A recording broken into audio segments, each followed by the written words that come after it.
Laughter echoed through the conference room as if someone had just told a bad joke. But no one laughed except him, Scott Jennings, the company's newly appointed executive director. He leaned back in his chair, one leg over the edge of the table like he was savoring a glass of expensive wine. Not firing someone on their 39th birthday. I'll be direct, Larry, Scott said, voice flat like he was reading from an internal memo. We're cutting operational costs. At your current salary, I could hire 2 people like Emma. I sat still, my eyes landing on a tiny cupcake in a paper box beside my bag.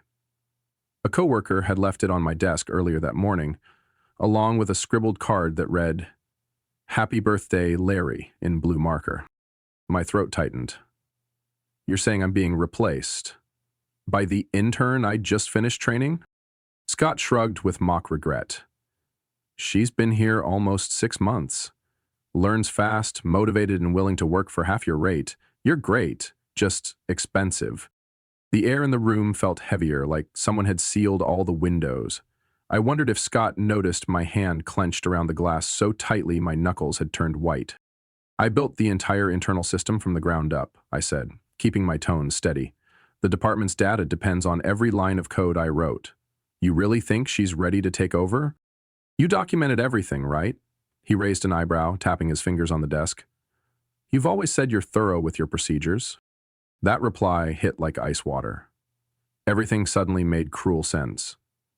I had written my own execution sentence through those meticulously prepared notes, flowcharts, and system manuals I had spent nearly 4 years perfecting.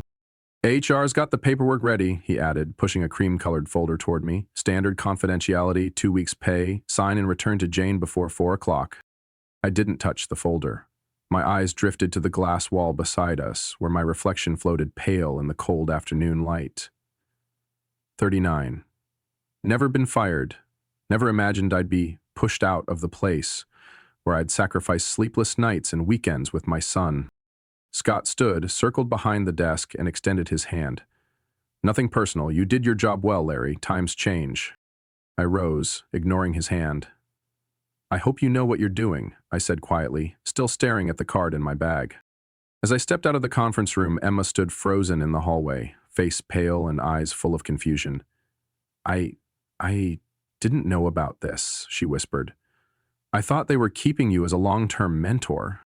I nodded, no blame in my expression. She wasn't the villain. She didn't design this game, but she was part of the strategy. While I packed my desk, a notification popped up on my computer screen. System sync error, manual resolution required. I gave a faint smile. Even as they tried to erase me from the picture, the lines I drew still refused to vanish as easily as they'd hoped. I shut the laptop, pulled my ID badge from my wallet, and placed it on the desk. Good luck, I said to Emma before walking out of the office, the place I used to call home until today. I left the building on Pike Avenue empty-handed, but still carrying in my mind the entire system they'd just dismissed, at a discount. 4 years ago, when I agreed to lead data integration at PharmaSync in Seattle, their infrastructure was like a collapsing house. Clinical reports got lost, trial logs disappeared mid-transfer, and every system crash meant hundreds of thousands of dollars lost to missed deadlines. At the time, management was scrambling to save a contract with Bailey Therapeutics, a major firm developing next-gen vaccines. They demanded real-time data, standardized records, and cross-site integration. I wasn't hired to patch a system. I was hired to rebuild its foundation. With limited budget, I cut all non-essentials to invest in the core. I created a custom integration framework that could communicate across various platforms while embedding 3 layers of internal data verification. Every test case log passed through 3 checkpoints: input, processing, and storage, to prevent leakage and catch any unauthorized edits. I remember that Friday night, long after QA left, staying behind to verify the entire sync between our new system and the FDA portal. I went through every line of code, every return, every update timestamp across time zones. No one asked me to do it. No one even knew. But one misstep could have halted a pediatric vaccine trial in Portland. The result? 9 months later, PharmaSync not only renewed the Bailey contract, but secured 2 more: Orion Labs and Highbrook Clinicals. What impressed them wasn't our UI or features, it was the near flawless integrity of our real-time data. Scott never understood any of it. A finance guy turned technical leader, pushed into the seat because he knew someone on the board. To him, everything was a spreadsheet. A good system was a cheap one. People, replaceable if they crossed the cost threshold. Emma, the intern I once saw as a dependable protege, hadn't been in the real world long enough to understand healthcare data isn't like supermarket inventory. One mistake could mean incorrect dosing, faulty diagnoses, even lives affected. She was smart, technically capable, and eager to prove herself. That's why I poured everything into training her, never imagined that work would turn around and cut me out. I built a detailed manual for Emma, 76 pages, outlining exception handling, rollback tracing, node recovery maps during sync failures. But one thing I never handed over: the core architecture. Not because I wanted to keep it, but because she wasn't ready. I proposed a deeper handover program to leadership. Scott dismissed it as waste of time. "Everything's already documented," he said. I still remember his expression when I presented my triple fail-safe recovery model, something I'd built on a three-dimensional matching algorithm. He frowned, then asked, "So, if we only use one verification layer instead of three, how much time do we save each day?" I laughed, not from amusement, but because there was nothing left to say to someone who thought processing speed was the most important metric in a mission-critical system.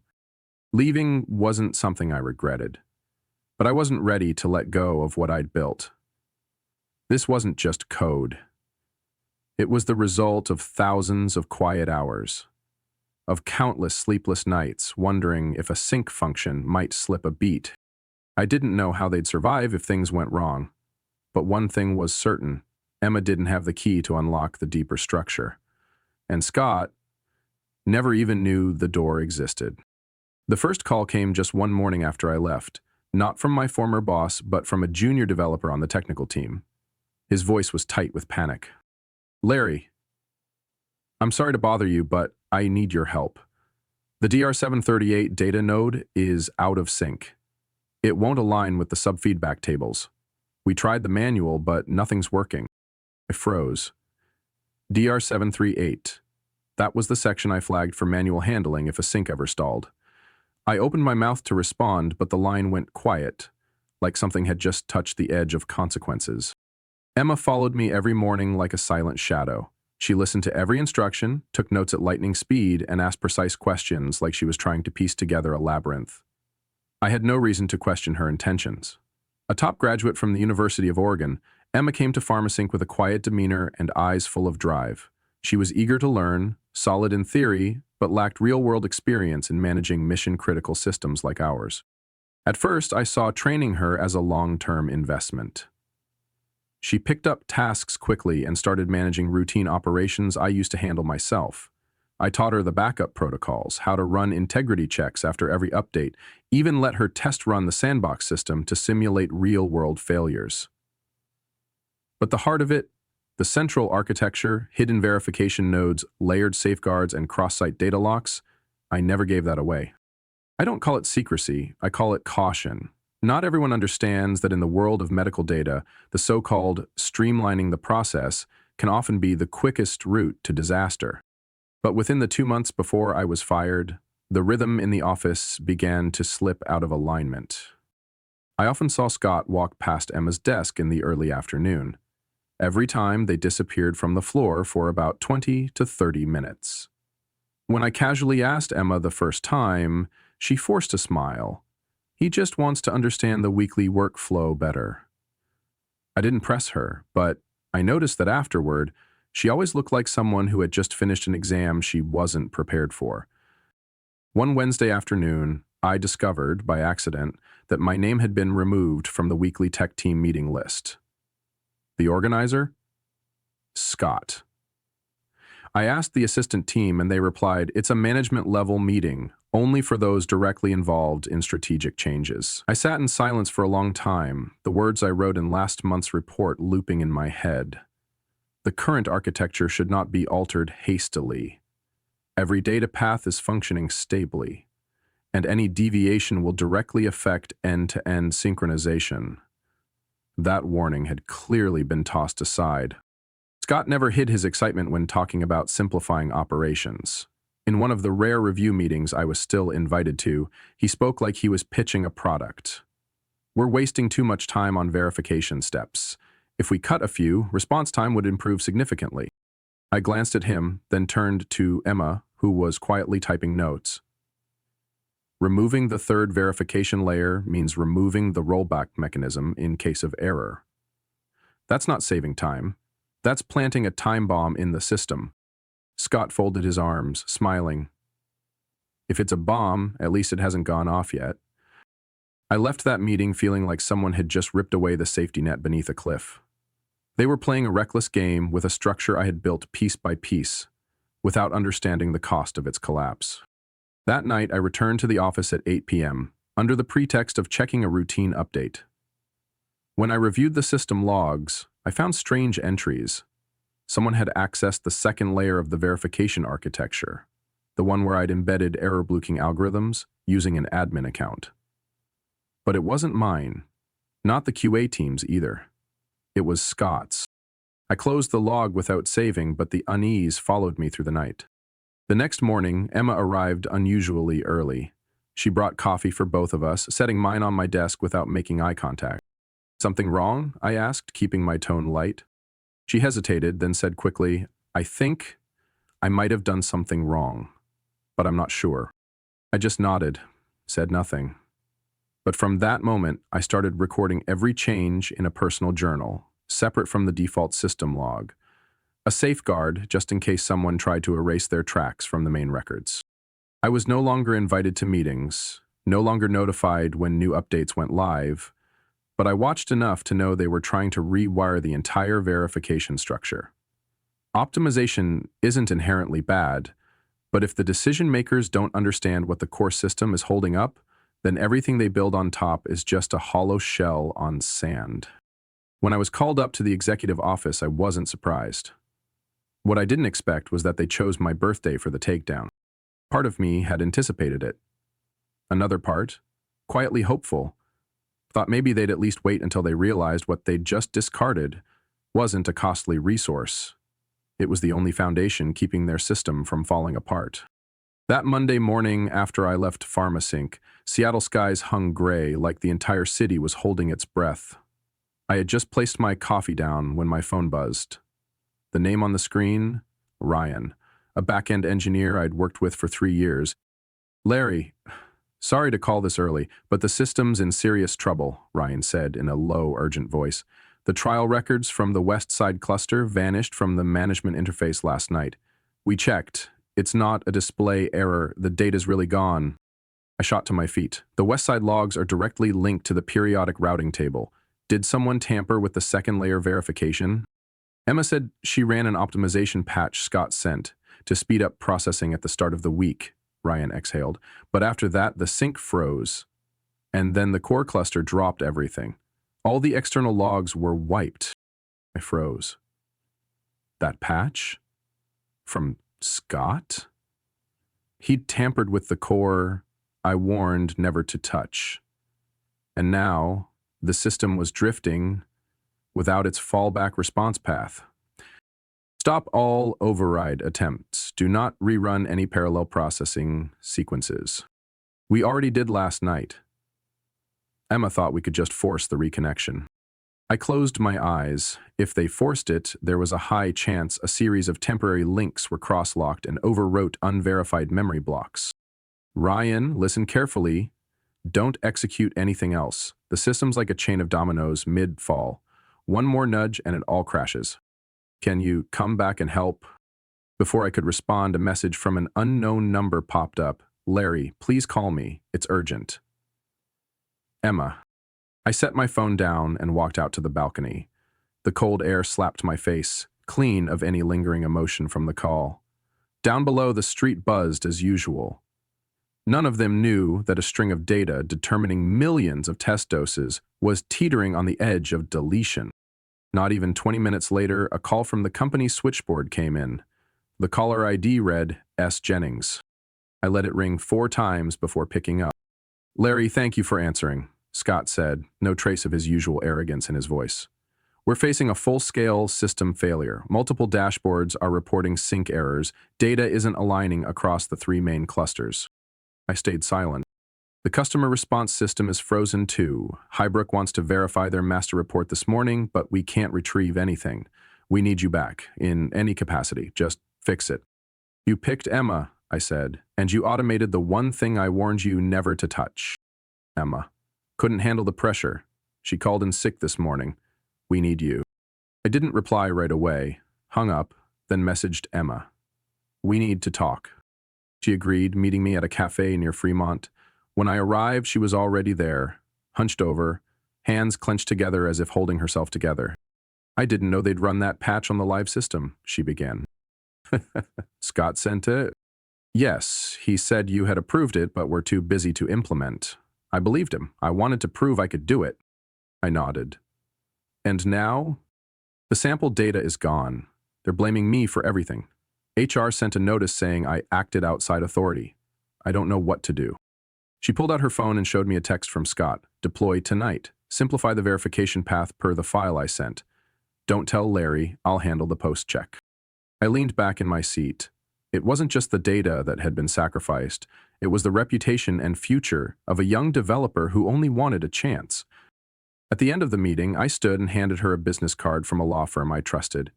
"You'll need help, call them." I walked out without looking back. But in my mind, the path ahead was already clear. Pharmasync would keep spiraling until someone who understood the foundation could set it right.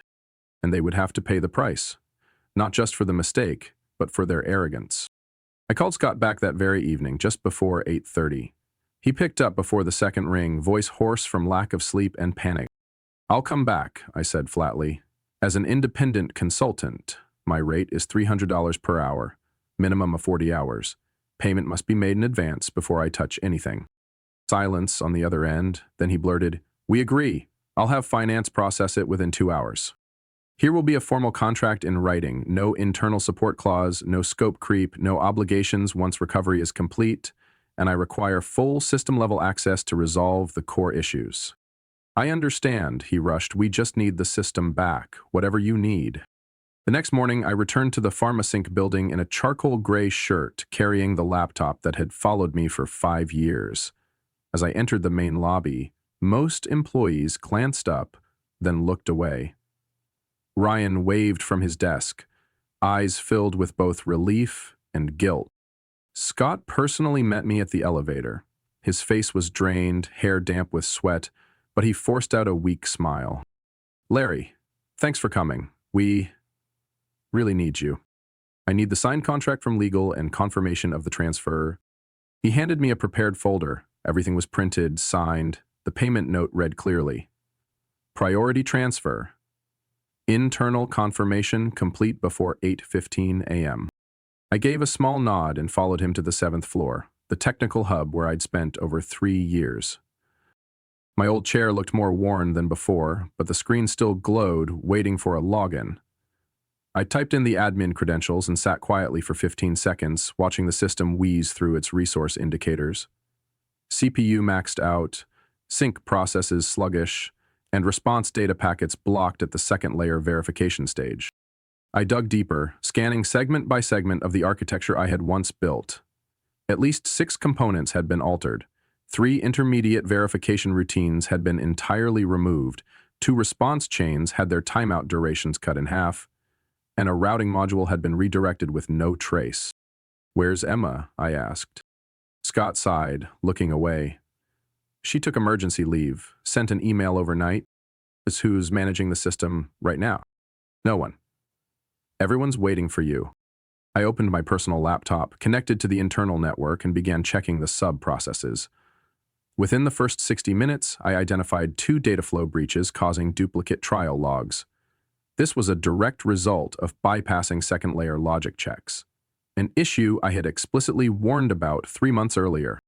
Ryan came over and handed me a USB drive, speaking softly. "An old backup I saved when things started looking off. I didn't tell Scott." I looked at him, nodded. No words needed.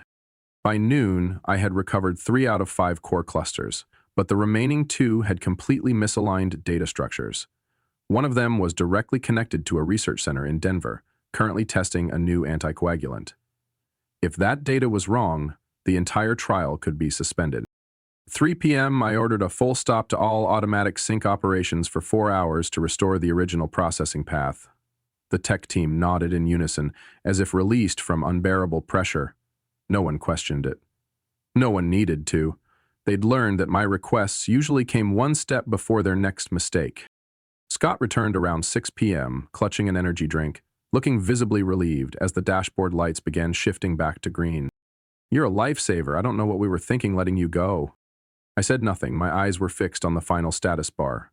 Cluster 5. Sync at 92%, stable. At that moment, an email popped up on Scott's screen. Left open, likely because he forgot to lock it, the subject line hit me like a brick. Transition plan once system is stable. For CEO. The preview text said, "Once Larry completes recovery, request full documentation of fixes to implement the optimized version. New personnel to take over next week." I sat frozen, hands still on the mouse. What I had suspected was now confirmed. They didn't need me. They only needed the skills I had to patch what they had broken. A thought flashed through my mind, as clear as a command in code. If they turned on me once, they'd do it again. But this time, I wouldn't make it easy for them. That afternoon, I spent the final 3 hours repairing the last sync layer. Each restored data stream was tagged with a temporary marker, a kind of technical signature distinguishing what I fixed from what had been altered. As I finished the last task and prepared to leave, my eyes drifted to the monitor next to me. Scott's machine was still unlocked. He had just stepped out to meet with the CEO. Probably minutes away. I had no intention of snooping. But a familiar subject line in his inbox caught my eye. Staffing plan, post-system recovery. I clicked. The email opened instantly, no secondary password. It was from Judith Banks, the newly appointed CEO 6 months ago. The content was brief, clinical, like a sentence handed down in court. "Once Larry finishes the repairs, instruct the engineering team to record everything he does, maximize documentation, transfer responsibilities to new personnel starting next week. Prioritize hiring with a salary package under 60% of current cost. If Larry makes additional demands, wait until the system is stable to terminate his contract. Ensure no further access beyond final handover." I stood still at the screen, a strange coldness settling in my chest. So all the polite words, the forced handshakes, were just the mask of a premeditated move, a replacement already lined up. As I was about to walk away, my phone buzzed. A message from Emma. "Are you free tonight? I need to talk. Important. Don't tell anyone." I replied with a single word, yes. We met at a small Mexican restaurant behind the Fremont area, more than 10 blocks from the office. She was already there when I arrived, face pale, eyes heavy with exhaustion. "I was wrong to trust them," Emma said without greeting. "They told me I just had to implement the patch you planned to test, that you had already approved it but didn't have time." I stared at her. "And you believe them?" "At first, yes. Scott even sent a file with your name on it. It was called final_approved_by_Larry. I really thought you agreed." I leaned back. There was no such file. They had faked the metadata. Emma pulled a small USB drive from her bag and slid it across the table. I saved the entire chat history between me and Scott, the change order email, the logs before they wiped them from the internal server. "I figured you'd need it." I took it, saying nothing. She went on, her voice trembling. "They're about to throw it all on me. HR just sent an internal letter saying there's suspicion of overstepping authority on last week's update. They want a written statement by Monday." I pulled out my phone and typed a name. Attorney Rena Miles. Her office is on Broadway. See her first thing tomorrow. Don't say another word to anyone. Emma nodded, shaking slightly. I had never seen her that shaken, not even during the system collapse. "I'm sorry for not listening to you earlier," she choked. "They used me, made me the scapegoat." I stopped her. "Now's not the time for blame. What you gave me, they can't deny." That night, I stayed up until nearly 2 a.m., reviewing every file on the USB. It all matched. timestamps aligned, internal IP chains confirmed the access came from Scott's device. The chat logs even showed him instructing her to force data overrides. Without grasping the algorithm's foundation, the most damning message came last. Don't loop Larry in, we don't need him. If anything goes wrong, I'll take responsibility. I captured all the documents, saved them in a secure offline drive, and prepared 2 hard copies. In the morning, I'd give the first to attorney Rena. The second would stay in my briefcase. Ready for the executive meeting with PharmaSync scheduled at 9 o'clock Monday morning, final system consulting and technical handover. They thought I was just a temporary fix, but they forgot I was the one who laid every brick of the foundation they were now scrambling to salvage from their own arrogance. That Saturday morning, PharmaSync's office was empty except for a nodding security guard. I entered the internal data center using a temporary badge Scott had issued, still valid through Sunday. The main console lit up as I logged in with my consultant account, fully authorized. I didn't have to look far. Recent log entries clearly showed timestamps and user actions. I went straight to the admin changelog folder, where every modification to the core system was automatically recorded per FDA compliance. It took less than a minute to find 3 red flags.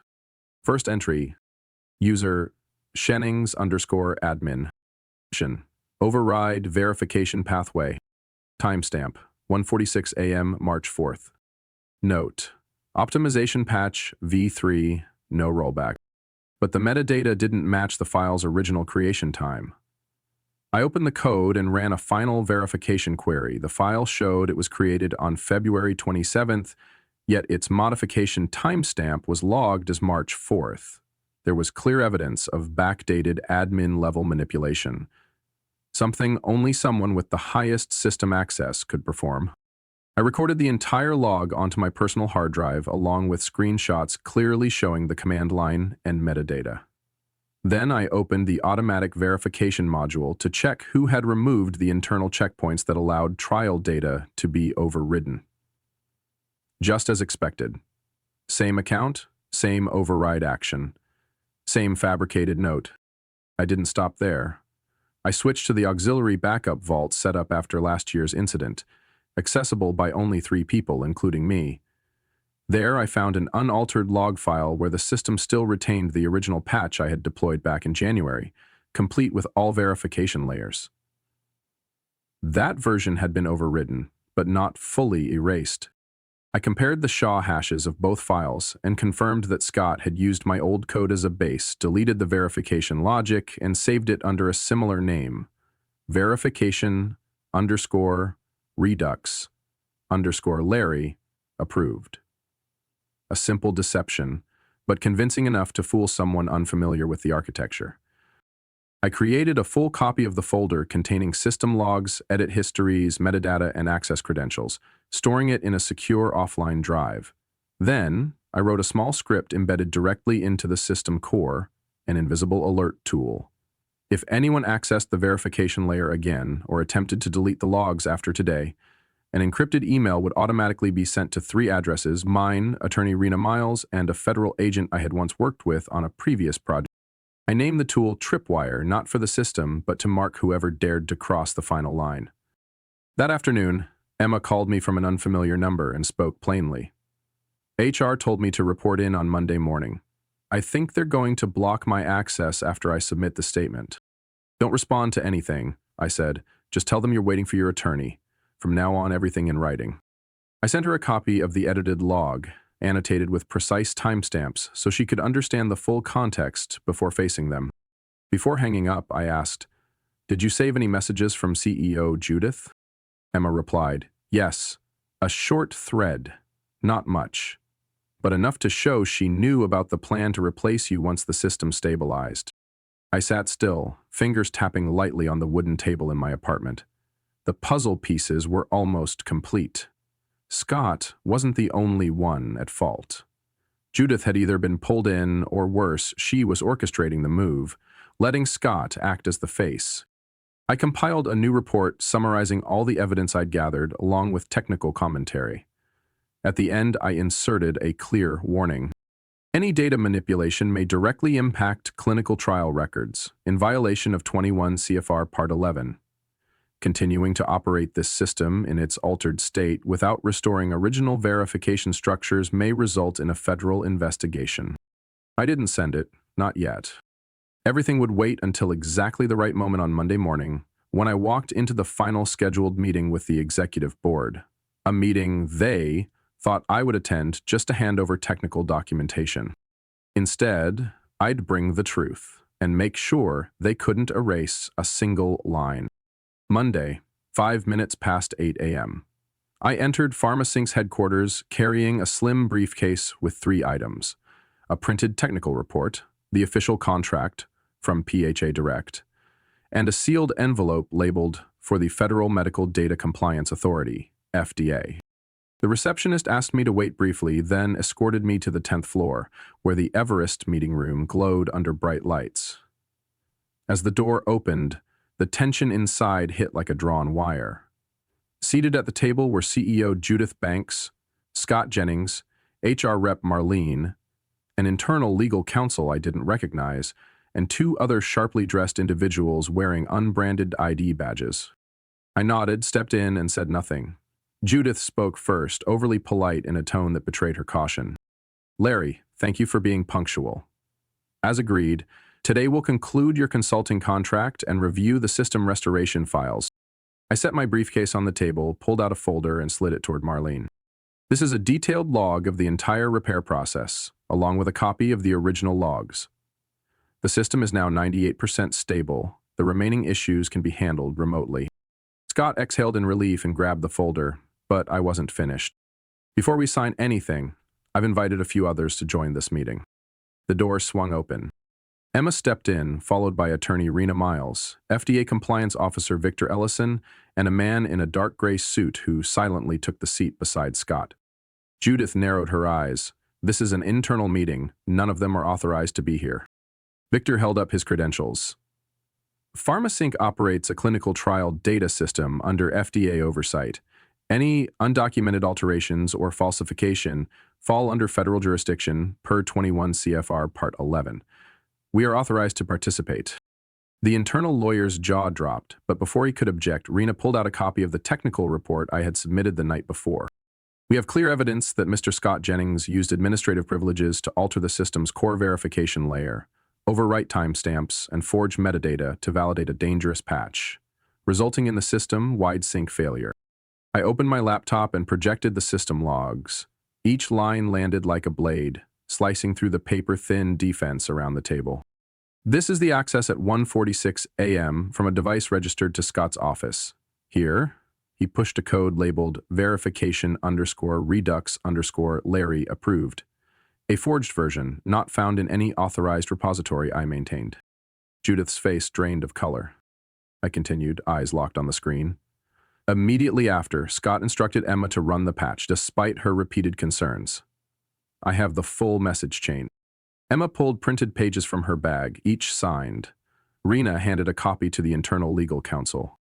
"But that's not all," I said, retrieving an envelope containing the signed contract with PHA Direct, PharmaSync's biggest regional competitor. "Starting Wednesday, I will assume the role of Director of Data Architecture there.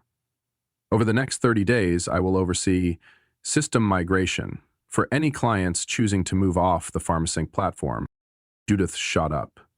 "You can't access our clients. They're under long-term contract, all of which include clauses on data integrity," Rena cut in.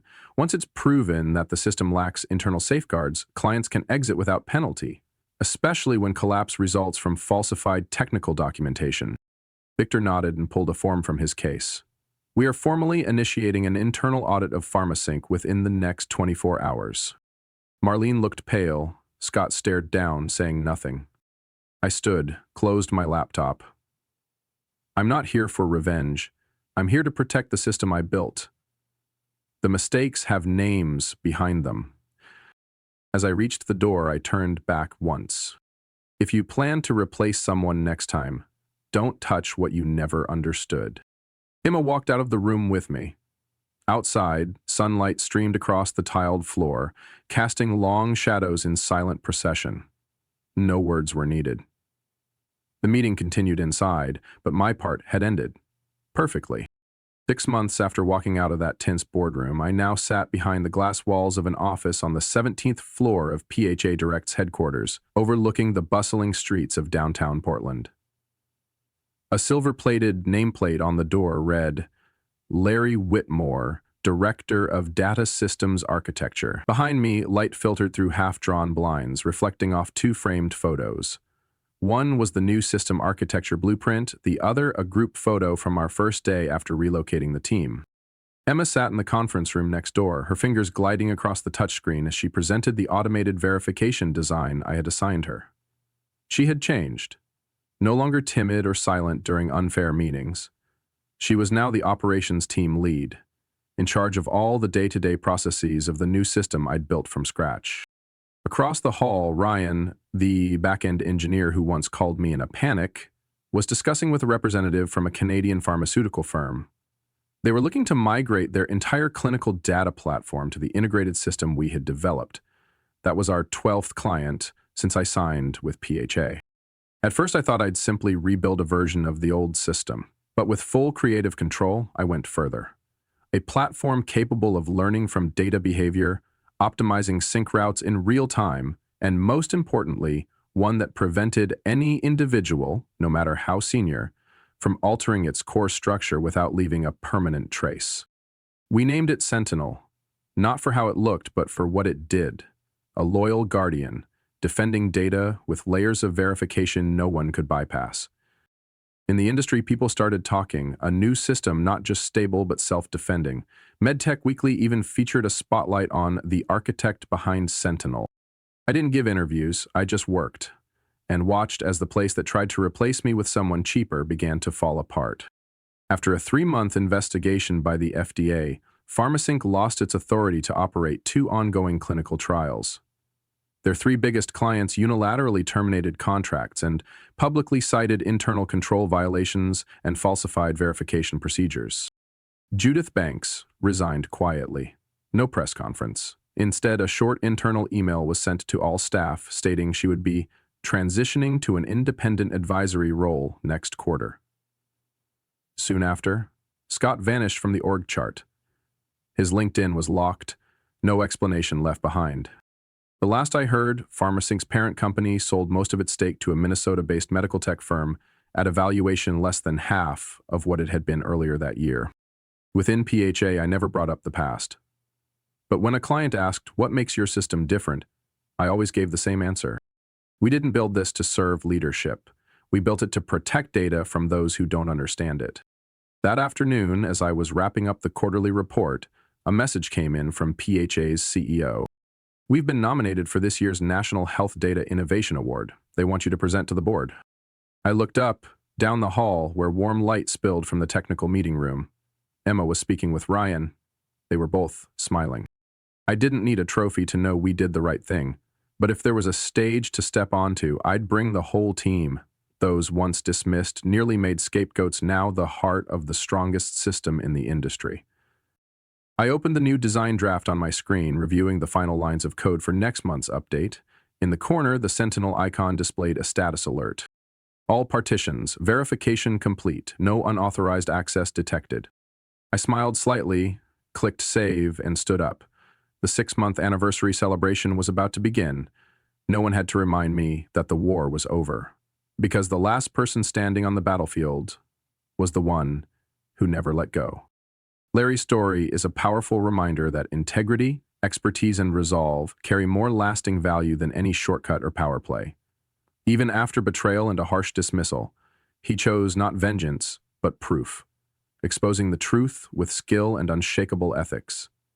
That choice didn't just restore his career. It transformed him into the architect of a stronger, trusted system admired across the industry. What do you think of how Larry faced betrayal and rose above it? Share your thoughts in the comments, and don't forget to follow the channel for more inspiring, real-life stories about family, resilience, and redemption.